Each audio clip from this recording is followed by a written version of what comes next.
do you have good or bad muscle building genetics? I think it's, what are your muscle building genetics and how can we optimize that? And then that's how everybody can kind of reach their genetic potential.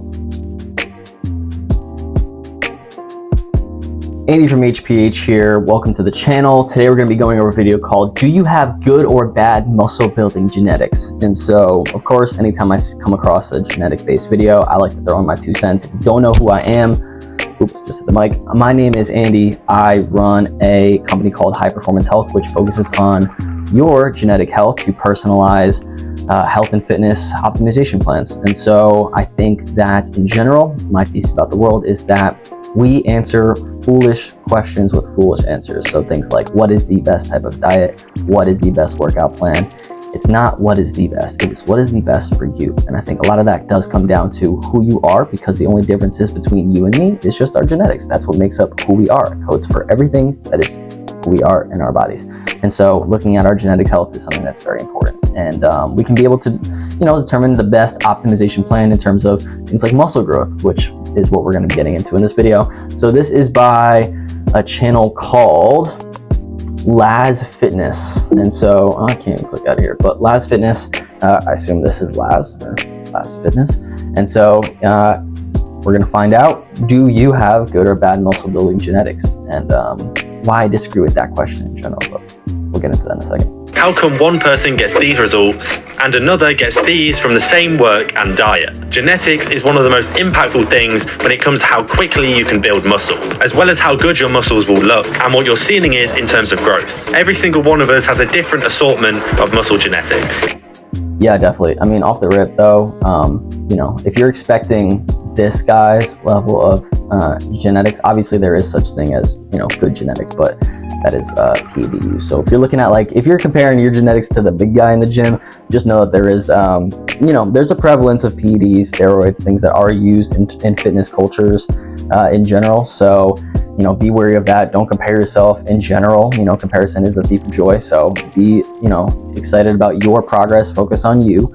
But yeah, we often hear the term of oh, this guy has good genetics, like these guys that step on bodybuilding stage, CBum, Ronnie Coleman, these big names, they have great genetics. And obviously, they take PEDs to do that, but they do have really good genetics. And what I've found is that they have good genetics paired with this training style that allows them to maximize those genetics. And here's what I mean by that. Let's take Ronnie Coleman and Jay Cutler, okay? These guys trained 2 completely different ways. And guys like, I think it was Lee Haney or Tom Platz even, very different. Let's honestly look at Tom Platz and Ronnie Coleman as well. Squats, just in general. Ronnie Coleman, heavy power lifter basically, sets of 1 to 3 reps, and would just hammer out heavy weight, very low reps, strength, power athlete. And he maximized that. And this guy was able to win, I think it was 8 consecutive bodybuilding shows, right? So that's Ronnie Coleman. And now let's look at Tom Platz. The complete opposite. This guy would go lower weight and just hammer out reps and reps and reps and reps and focus on endurance training, which is basically over 15 reps. This guy would do drop set on drop set, sets of 20, and just kill himself with squats. So how can these 2 guys, right? We honestly focus on the endurance, oh, these guys are endurance athletes, they don't really build muscle, right? Tom Platz was an endurance, technically, athlete. He was focusing on aerobic capacity with squats and things like that, and had some of the best legs ever in the history of bodybuilding. And then guys like Ronnie Coleman, who focused on powerlifting basically, and were still some of the best genetics possible. How can that be? So when we're trying to answer the question, what is the best type of fitness program? What's going to build you the most muscle? It's what's going to build you the most muscle for you. What kind of muscle fibers do you have? Some guys like Ronnie Coleman favor more strength and that kind of power athlete. They might have much faster muscle fibers, or much more of that type 1 fast twitch muscle fibers, whereas guys might have some of those type 2 muscle fibers. And then if you hypertrophy those type 2 muscle fibers with more endurance training, that's going to overall get the muscle bigger. If we have a certain concentration of muscle fibers, there's type 1 and type 2, which I should explain. Type 1 is fast twitch, which is your quick pop, and then there's slow. Things like slow movements and slow twitch, which is more for endurance. We say slow twitch, but it's more so for endurance. So it's power, quick, and then slow twitch, endurance, okay? And so if we're looking at a muscle and it's 80% fast twitch and 20% slow twitch, right? if we're going to grow that muscle, if we have the goal of bodybuilding, if we want to grow that muscle, why would we want to focus more on that like fast twitch 80% that we can grow, right? Why would we only want to grow that 20% as opposed to the 80%? The 80% growth is going to be more. And that's kind of what guys like Ronnie Coleman did. He focused on, he didn't know this, but it just kind of happened by potluck with good genetics and a training ethic. And he must have played around, over the years and figured this out by trial and error over the course of years and years and years. But he found that this power training worked out really well for him. And it's just because he probably had more type 1 muscle fibers. Whereas guys like Tom Platz probably had like 80% type 2 muscle fibers, at least in the legs. And then over the course of time, he was able to find out that, he was able to hypertrophy that 80%, make the muscle big. And that's where it comes from, right? So if Tom Platz trained like Ronnie Coleman, he wouldn't have seen the leg development that he's seen. If Ronnie Coleman trained like Tom Platz, he wouldn't have seen the leg development that he's seen, right? And so it's not what is the best type of training, it's what's the best type of training for you. Which is why I think there's no such thing as do you have good or bad muscle building genetics. I think it's what are your muscle building genetics and how can we optimize that? Is in terms of growth. Every single one of us has a different assortment of muscle genetics and therefore different speeds of growth. In this video, I will show you the impact of genetics on your muscles so you can gauge whether you've hit the genetic lottery. And at the end, I'll also give you tips to help you build your muscles bigger and better looking, even with bad genetics. So how does genetics affect your muscle growth? One factor is your balance of muscle fibers. So he's got that right. He knows. People's muscles are built more for endurance style training. For example, long distance running, which is more slow twitch muscle fibers, whereas others are tailored more towards power, strength and speed, which is more fast twitch muscle fibers. So people who have more of these fast twitch ones will likely build muscle and size faster than those who have slow twitch ones. Yeah, so that's where I kind of see a difference. And people like to look at slow twitch as being like marathon runners, which is certainly the case, but it's also their style of training, like what they do. So they do marathon training and it favors like longer endurance running.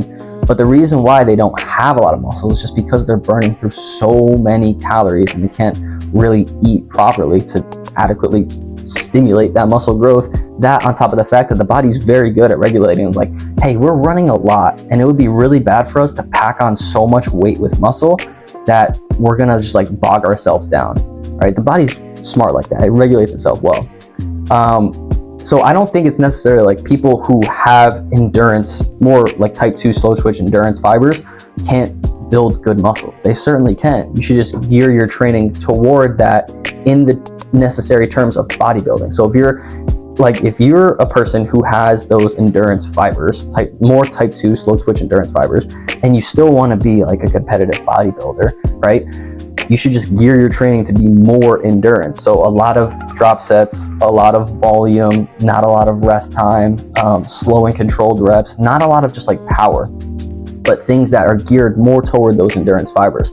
So when he says that, people with endurance fibers or slow twitch type 2 muscle fibers won't necessarily build as much muscle as the type 1, I kind of disagree. I see where he's coming from. It might be easier in terms of, people with type 1 to build more muscle fibers just because they probably only just need to do 8 to 12 reps, the hypertrophy range, kind of go heavy, 40-second, sets, take their rest times. It might be a little bit more difficult and strenuous in terms of like the activity itself for the endurance, fibers to build that muscle. But I think muscle fibers are muscle fibers. They're going to hypertrophy regardless. All they know is to grow or shrink. And so you just need to hypertrophy the endurance fibers if you have more of them, right? So you're just going to hypertrophy the muscle regardless, just gear it more toward that side. The second factor is how your bones are made up, your bone structure. If you have a bigger bone structure, you are going to appear bigger than someone with smaller ones, even if they have more muscle. And the third factor is how your muscles are attached to the bone. Yeah, definitely. So, bone structure is a real thing, especially in terms of if we're focusing on bodybuilding. People with wider shoulder clavicle bones, they're gonna appear bigger just because they have more of that V taper. You're wider. That's not really something you can kind of control through lifestyle or training. That's kind of just where you're at. So in terms of like this guy has good genetics versus that guy, I think a lot of it would come down to more of these last two reasons, which is going to be, he said, the bone structure and like the kind of aesthetic appeal of that bone structure and how wide you are versus slim in other areas, like the rib cage. If that's really bulky, that might make it seem like your waist isn't tight enough, even though you might have stripped off all the fat. You know, the bone structure in the shoulders, which we talked about, and then also the tendons, like where the muscle insertions attach. And you know, a good example of that is your chest. And so a lot of people, like Arnold, had a very good chest insertions all the way out to, you know, the shoulders into like the bicep region. You could really see it come all the way down into this region down here, and then it would really connect really fully in the center. And so that's where we look at Arnold and being like, wow, this guy had a great chest. It was just because it was full all the way around. Whereas some guys, you can even see in the picture, there's like a little break here, there's like a tendon attachment here. It's not completely full, right? It stops like over here, as opposed to like Arnold's would really attach on this, you know, 4-way bone insertion that we see over here. Your muscular insertions. This will impact exactly how your muscles will look and their potential for growth. Let's go into some examples of these, and be sure to test along at home. One of the most obvious and well-known genetic differences is with your biceps. Some people have longer biceps with lower peaks.